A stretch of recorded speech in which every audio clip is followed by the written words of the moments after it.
Hi guys, I'm Allie Grant. I am from Be Social, and today I am talking about live content and strategy for Facebook, Instagram, and other social networks as it pertains to live.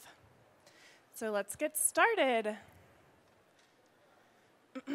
Agenda. I'm going to talk a little bit about Be Social and our agency, and then dive into live. So history of live, how live works for each platform, best practices, promoting live, and then I'll end with a little Q&A. So a little bit about Be Social. We are a communications agency. We're based in San Diego, California, and we represent lifestyle, fashion, beauty brands, as well as talent and influencers.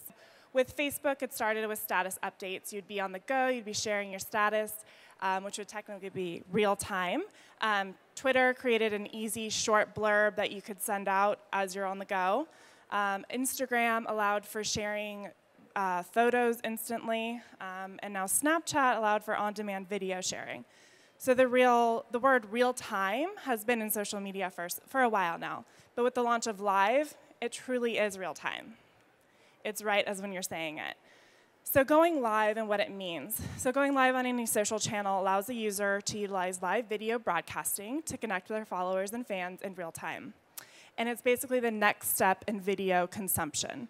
And on-demand content is here to stay and is increasingly more immediate with the launch of live on various platforms. So a little bit of a history of live. It all started with YouTube, so they're kind of the OG of live. I like to say they started live before it was even cool. So they started live streaming in 2011, and they actually did a stream of the royal wedding. And then last year, for Coachella, they did a live stream via YouTube, and about 21 million people tuned in for that, which is quite a lot. So a little bit of the history. Like I said, YouTube started in 2011. We had Periscope in 2015, Meerkat, which maybe is an app not too many of you people are familiar with. And then Facebook Live launched early 2016. It started with celebrities, and then it went universal in 2016. And now it's a little bit more mainstream with Instagram Live launching in November 2016. And then YouTube Mobile Live actually launched this month. So I'll talk a little bit about each of these platforms. So why to go live if you're a brand, if you're an influencer, if you're a retailer? So these are kind of some of the things that I think going live makes sense. Let's see, back here. So it provides authenticity and intimacy. It's a vehicle for real-time engagement and interaction. It's a great way to get some additional exposure and real estate. If you go live on Instagram, you're right up on the homepage, right next to that consumer's story. So it's amazing. And if they have alerts on, they're actually getting a text message, essentially, that your brand or retailer is going live. Live is captivating, it's compelling, it's spontaneous and creative. It's more than just a caption, it's more than just a photo or a status update. You can be amazingly creative with it, and it's such a fun platform. So let's kind of dive into each platform. They're essentially all very similar, but I'm going to touch on each of them and why they're a little bit different. So here's Facebook Live, and just kind of an example of that interface. Almost all the interfaces look super similar, and the UI is also very similar. So if you can kind of conquer one, you might be able to conquer all of them. So Facebook Live essentially allows you to broadcast and any user can do it and connect to live, and that goes into the news feed. You can watch comments in real time, you can respond in real time, and what makes Facebook Live a little bit different than the other platforms is it allows you to actually record permanently, and that would stay on your Facebook page. And afterwards, you have the ability to boost that content to other people to get more eyes on it. So it doesn't disappear like it does on Instagram. Also allows for 6 emoji interaction capabilities, which is essentially like boos or yays. So you can kind of see what your consumers or customers think of the live content that you're pushing out. Instagram, again, here's the interface. Looks pretty similar to Facebook. And for brands, I like Instagram Live, because there we go. You can see the real estate that you're getting. So that's the person's story, and if you're live, your little circle is right there next to it saying live. And also via the Explore tab, this is essentially the top live content going on. It's a great way to get more eyes on your account.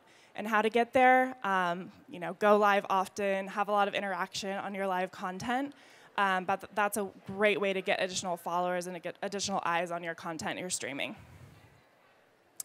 And same with Instagram Live. It obviously allows comments, people to interact. You can write back to them. Viewers can comment and actually heart videos. So if you're watching an Instagram Live and you see all the hearts on the right-hand side, that's people liking that content and showing their support for it. Unlike Facebook, live videos are not saved at the end. So you go live, and that's kind of the end of that content. And followers can be request notifications for going live. So that's something I'll talk about when we're promoting content. But like I said, that's essentially almost like a text message going to their phone, like alerting them that you are live. Here's the interface of YouTube live streaming. So YouTube live streaming, you would likely have to be at a computer because you need a camera. But that's essentially what the interface looks like. And most recently, I loved Who What Wear at New York Fashion Week did a YouTube live stream of their runway show. So I feel like YouTube live stream is really great for events and things like that that you can pre-plan for. But this was an example that I thought they did an excellent job of that. So setting up your YouTube live stream, you set up encoding software, you enter your title and description, you upload your thumbnail, and then utilize share options, and then you would go live. But like I said, you do have to have a webcam, so that's not something you would be able to do on your phone. And then just a little bit about going live. You need to be verified and no restrictions. And you can either do stream now or you can do for future events like Who What Wear had done. YouTube mobile live streaming with all the competitors of Instagram and Facebook. YouTube this month launched mobile live streaming, so now you can do it from your phone.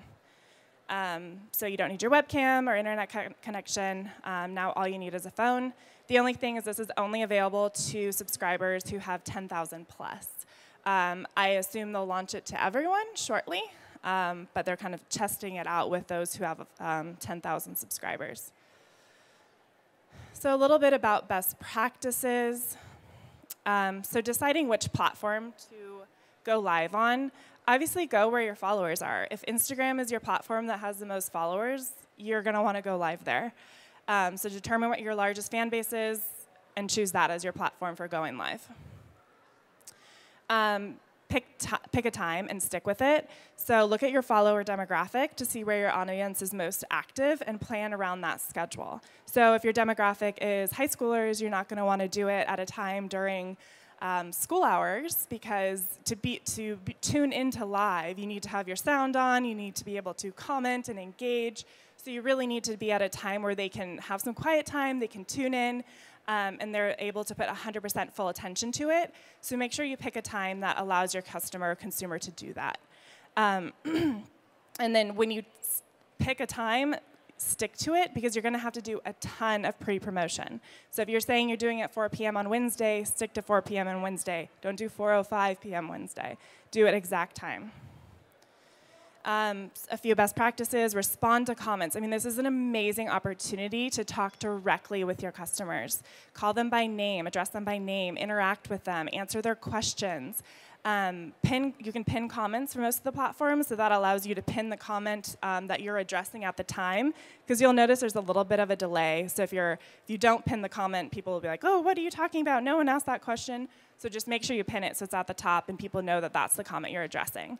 And make sure you're providing a special value or resource, and always set aside some time for a Q&A at the end, because that's a great way to get some content and get some people and your customers interacting with you. So a few options for top performing content for live. Product reviews do really well. So if you have a new product coming out, maybe you can take it out, show your consumers, kind of like explain to them how it works, what's different about it. How-to or tutorials. So if you have a makeup company, maybe you do some sort of tutorial with the makeup collection you have. Do a behind-the-scenes look, like maybe you're going to the warehouse or you're, have a PR meeting or something along those lines. It could be fun to take your customers behind the scenes, do an office tour or something along those lines.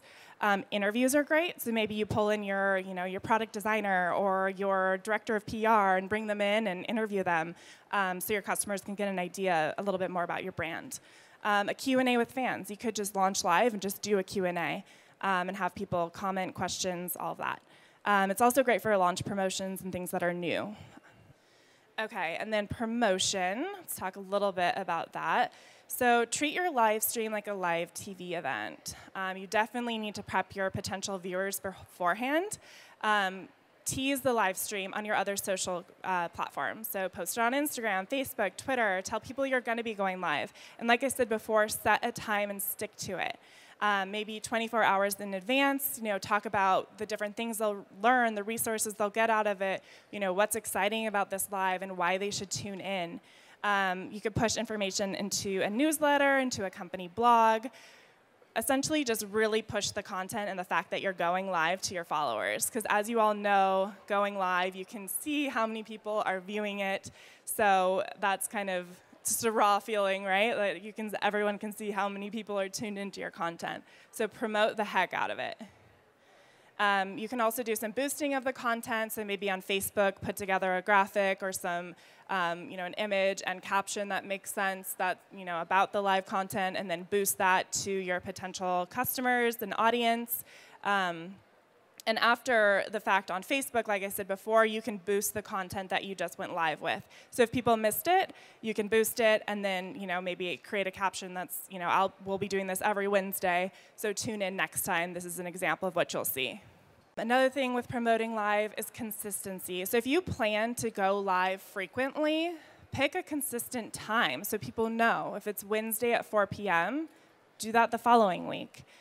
Don't keep changing the times around, because again, your customer has to set time aside to really engage with this and have the sound on and be able to comment and interact. So it needs to be at a time that's consistent and stick with it. So say you went live, now how well did it do? So analyze your performance afterwards. Take a screenshot of the number of views, keep checking the next time you go live, see if that's growing. Check if on Instagram Live you got tons of hearts, what were the interactions like, how many comments did you get? Those are all things that you need to ask yourself and analyze after you go live. And then you can kind of figure out, if it didn't do so well, was it the time? Did I not do enough pre-promotion? Was the content not interesting? Maybe you had a lot of people tune in at the beginning of the live stream, and then afterwards, you really didn't have too many stick around. Maybe the content wasn't exciting. And then based on this analysis, just adjust your strategy for next time. So that's kind of a little bit about live content.